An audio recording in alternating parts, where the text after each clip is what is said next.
Okay, so today we are going to consider the object-oriented programming. This is the first sessions of the object-oriented programming. Before proceeding further, we will just see that what is the difference between the class and object, because the object-oriented programming is revolving around the objects only. As the name indicates object, the object is a real-time entity and it has a physical existence. Okay, but without class, you cannot able to define the object. The class it is nothing but a blueprint or the templates used to instantiate the object. If I want to instantiate, it means that if I want to narrate the object, then at that time, I require to take the help of class. Okay, so therefore there is a tight coupling between the class and the objects. Okay, so all the contents of the classes we can able to access with the help of object. For example, I just would like to give you the example of, let us say that if I ask you the questions, can you give me a flower? Your answer should be no, because you cannot give me a flower, because the flower is a class. You can give me rose, you can give me jasmine, you can give me mogra, but you cannot give me a flower because the flower is a class. But if I say that, let us say that if someone is saying that I'm having the gerbera, and if you are not knowing that the gerbera is a flower, then at that time you cannot able to recognize that what the gerbera is. So the correct statement is I am having the flower whose name is gerbera. Okay, so therefore to narrate the object, it is required that we should initially describe the classes. Okay, so the classes is important to describe the objects. Okay, it is a relatively new approach to the programming which supports the creation of new data types and operations to manipulate these types. Okay, so what are the competitors for the object-oriented programming, or what are the alternatives of object-oriented programming, and why we can say that the object-oriented programming is much better than the previously used approaches? Okay, so previously or before object-oriented programming, the programming languages like C and VB are using the approach of procedure-oriented programming.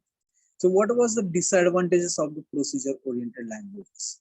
If we see the procedure-oriented languages, then at that time they are flowing. At that time, those are executing step by step. Okay, so they are going procedure by procedures. Okay, so wherever the new entries, or wherever if you want to make any new updations, it is required that you should be having the whole knowledge of previous variables, whole knowledge of previous functions, and it might be possible that you need to rewrite the code again and again. Okay, which is overcome in object-oriented programming. Let us say that we have made the code of 1000 lines. Okay, so you have made the code of 1000 lines, and if you want to access those 1000 line codes into your new program, then at that time you just have to create the object of those 1000 lines. Just have to put those 1000 lines into a particular class, and you just have to maintain, you just have to create the object of those class. Automatically those contents, those 1000 lines will be getting accessed into your new program. So it means that the reusability of code is possible with the help of object-oriented programming. It has some of the characteristics. That characteristics we will see afterwards, but with the help of the examples, we will understand what basically the object is, what basically the classes is, and what is the member functions, and how to declare the member functions and how to define the member functions. So that we will see. Okay, so the next slide. Okay, so basically we will initially understand what is this object. So the object is, it is a real-time entity which has a physical existence, as I have already told you that. But we will just consider that, just for an example, consider that the thinking cap, it is a cap which is having the two buttons. One is green and the another is red. If I press green, whatever the content which is written onto this screen, whatever the content which will be written onto that green shade, that will be displayed. And if I press red button, then that content, the content which are written onto this red strip will be displayed. Okay. So you may put a piece of paper in each of the two slots, just like here we may put a piece of papers with a sentences written on each. Okay, so those sentences might be like this. Here, let us consider it on green. We are writing that that test was a breeze, and I should study harder is on red.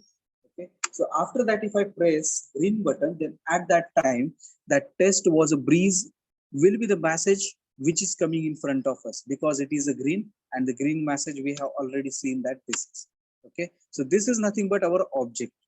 Okay, and if I press red button, then it should display me the message that I should study harder.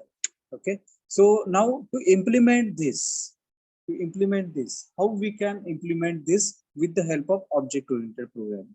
As we know that the objects and classes are the integral parts of the object-oriented programs. Okay, so this is the first part, class thinking cap. So this is nothing but the notations which we have to follow.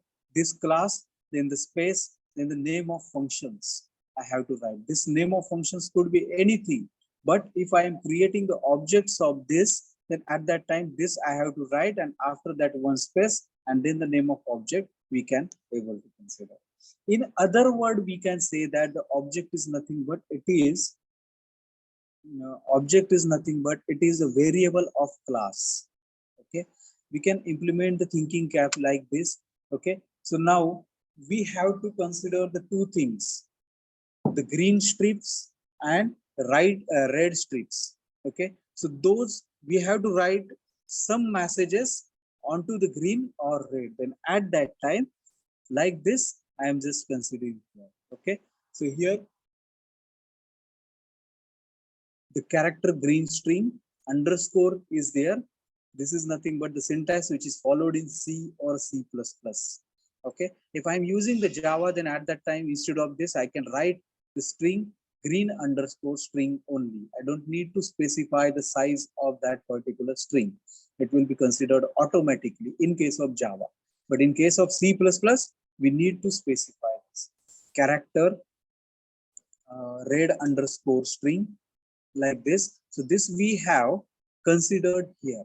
Okay, so now the next is nothing but we are making use of format string of format string of private for this particular class.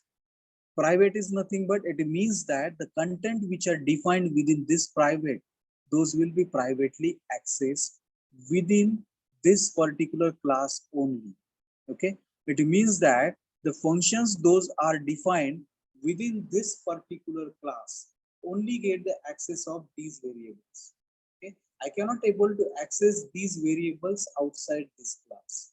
Okay, so we will see that format string afterwards, but right now just consider that if it is a private, it means that it is the private property of this particular class, and only the content of this class can access these variables.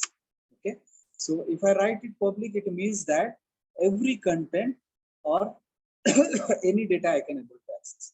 Okay, so here public, it means that if I want to use these variables, I can make use of these variables into the functions with the help of this public also. Okay, so prototype for the thinking cap. So this is nothing but, so whatever, these are nothing but the prototypes of the functions which I am just declaring. Okay, so this is nothing but the, we can say that in other words, this is nothing but the function declaration. Okay, so here we are just declaring the things, declaring the variables. Okay? The three types: function definition, declaration, definition, and call by type. These are the important parts. If we are going for the function, at the time of function, it will be more clear. Okay, so basically void push green, push red. So these are nothing but the functions. If you are considering this constant I am using, const is, it means that whatever the data which we have written, that could not be changed at any instance. Okay, if I call this function, then at that time I cannot able to make the modifications of the content of these particular functions. Okay, so these three functions I have defined. One is a slot function, push green, push red function. This is the private we have already seen. So whatever the content which we have written here, that will be kept as it is. So I think this much is sufficient as far as today's session is considered. We have seen what is the class, what is the objects, how to define the variables, how to define the variables within the class, and how to declare the functions. In the next session, we will see the next part.